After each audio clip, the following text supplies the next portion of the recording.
Today I want to demonstrate what happens when you cry in space, because I cry all the time. I'm not going to cry right now, though. Hey guys, welcome to Amish Space Station.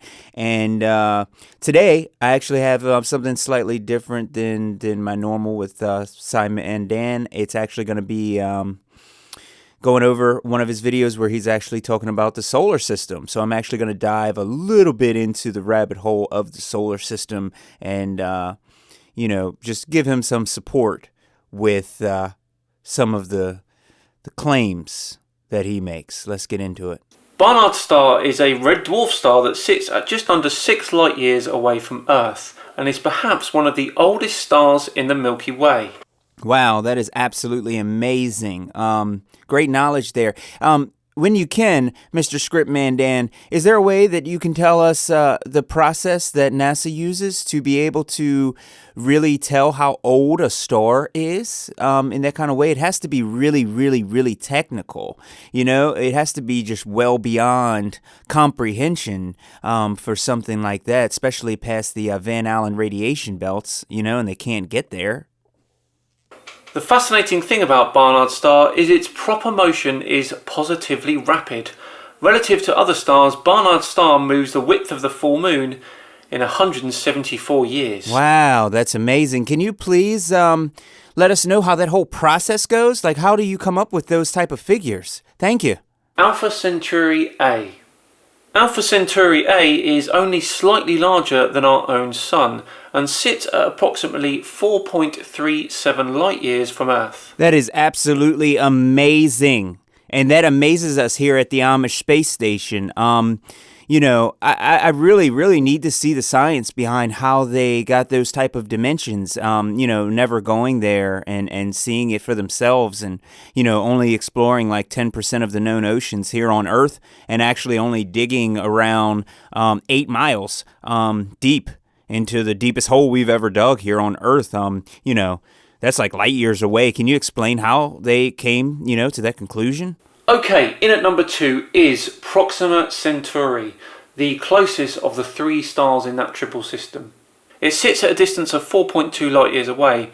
However, it is a very small, low-mass red dwarf star with only an eighth of the mass of the Sun.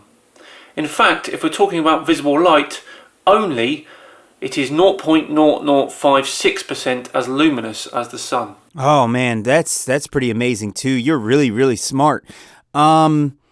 Again, can you please show how we actually got those type of calculations? And it's funny. I see a lot of stars in your in your example there, but every time that someone shows some kind of a satellite image or something high altitude, we can't see any stars. And then the same thing happens every time we ask the astronauts who supposedly went to the moon. They're not sure whether they seen stars, and some say they seen stars, and some say they didn't. And of course you got Don Pettit, who likes getting kicked in the face by donkeys. But, other than that, you do some pretty good work. I mean, those pictures look like top notch. The Sun.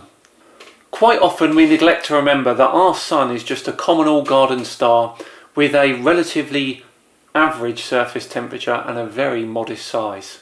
Yes, our Sun is pretty unremarkable in many, many ways. But it's very remarkable in one. Because of course the Sun is the only star that we know of that supports life around it. An intelligent life at that. Oh God, please, I do hope you're joking. Intelligent life? And you're on this Earth here? No, man, no. That's a really, really good joke. That's definitely the best one I've heard you say in a really long time. Congratulations for that. There's no intelligence out of what you're saying.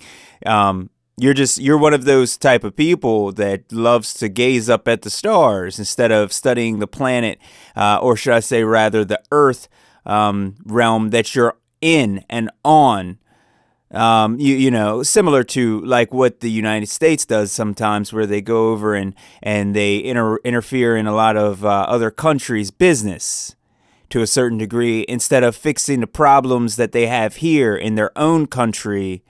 You know, and that ranges from problems with the veterans to civil unrest to idiots, even like you in general, you know, on the internet spreading lies. And most of them are, you know, government people in the first place who do that. So, you know, we got problems all the way around, I would say, Mr. Script Man Dan. So, yeah, send me some proof of how they actually got those planets, you know, locations and their masses and weights and things, and, you know, and all of that. Please, like, we really want to know NASA's crazy, insane process to doing that. And, you know, if they can also get me like a little remote control robot like they have on Mars that actually stays active for like years and years and years and years without any kind of maintenance and stuff. I need a couple of those. You know, and I don't want to hear about how much they cost. It's not their money. It's actually the American people's money that they're playing games with. So, hey. Yeah, and that's all for today, guys. So, you know, you got the best sci-fi channel right here on YouTube. That is Script Man Dan, Mr. Sci-Fi Man Dan. So, remember to like, share, subscribe, and I'll see you next time.